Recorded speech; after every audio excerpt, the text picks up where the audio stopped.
one will listen. Hey Martin, what's wrong? I've had enough of this. Every change I've suggested is knocked down. It's impossible to change anything around here. And maybe your suggestions are no good? That's nonsense. You know why it happens. Everybody knows. It's because people resist change. Resist, resist, resist, resist. You are wrong. I don't resist change, and neither does the average Joe. Everyone has pushed for major changes in his or her life. Many young people leave their homes, choose to get married, pray for children, and show me somebody who resists the change of a promotion at work. Can you really fool yourself that you don't resist change? I resist only the changes that I have a good reason to resist. The others I accept. Baloney! Try me. Okay, I'm game. Making a change is like climbing a mountain. Here's one. Climb it. Don't think so. Haha, you see? You do resist change. I don't resist change.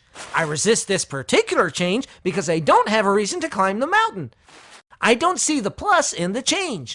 Well, what's a good reason for you? A higher salary, better health, or an improved relationship. Okay, I'll take care of your excuse. There's a pot of gold waiting for you up there. Is that good enough? Now will you climb? Nope. Point proven! You most certainly resist change. Of course I resist this change, and with good reason. See for yourself. Too much effort, too much time, too high a risk.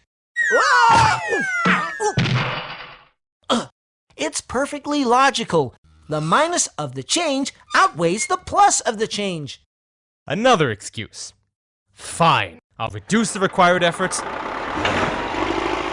and the risk. Now are you willing to climb? I don't think so. Aha! I knew it! Excuse after excuse. You remove one, another one pops up. The end result is still the same. The change is definitely good for you, and yet you still resist. But it's not good for me. I don't want the change because I'm comfortable in my current situation. Another excuse. Not at all. You look at it too narrowly. No wonder people reject your suggestions. What? I looked at both the plus and the minus sides of making the change. Yes, but you've ignored the pluses of not changing. I like my profession. I like the city I'm in. I like my style of living. I like my mermaid. But she cannot climb the mountain with me. You've just proved my point. Maybe you justified it logically, but at the end of the day, people will always resist change. They can simply declare that they have a mermaid, and there goes any chance of causing a change out the window. I'm not looking for excuses, but unlike you, I'm not in love with your suggested change. I'm more objective. Oh, so you're Mr. Objectivity, huh? The guy who only looks at the plus side of staying the same? Aren't there minuses as well? I guess there are. Think of situations that if things stay as they are, alligators will bite your ass off. Your firm may go bankrupt, or your spouse may ask for a divorce. Of all the nerve! Or your health will decline drastically. Aren't you fighting alligators? Constantly!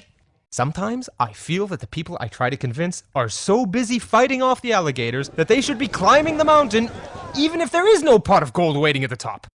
Still, everybody resists change, including you. Not at all. Show me how the pot is large enough for me, and the teeth of my alligator are sharp enough, and my effort and my risk to change is not as big, and that I don't have to give up on a beautiful mermaid, then I assure you I will climb the mountain. That's what I do, and it doesn't work. Really? Have you ever tried to present all four sides of your suggestion? Let me ask you a more pertinent question. Did you figure out in advance what the pot is for the person you're trying to convince? Not your pot, but his or her pot. What is his or her crutch? What are the alligators and the mermaids for the other party? I guess not. There you go.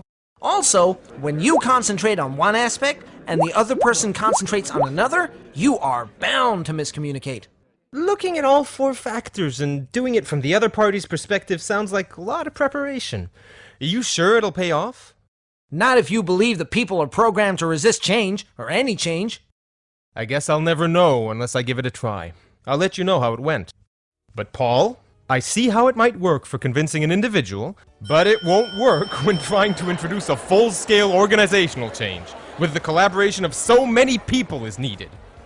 Yes, it will, as long as you recognize that for different individuals, each of the four elements might be vastly different. A lot more work, but who said that changing an organization is easy? Ellie Goldratt, the person who wrote The Goal, shares his experience on how to change a whole organization in his new book, Isn't It Obvious?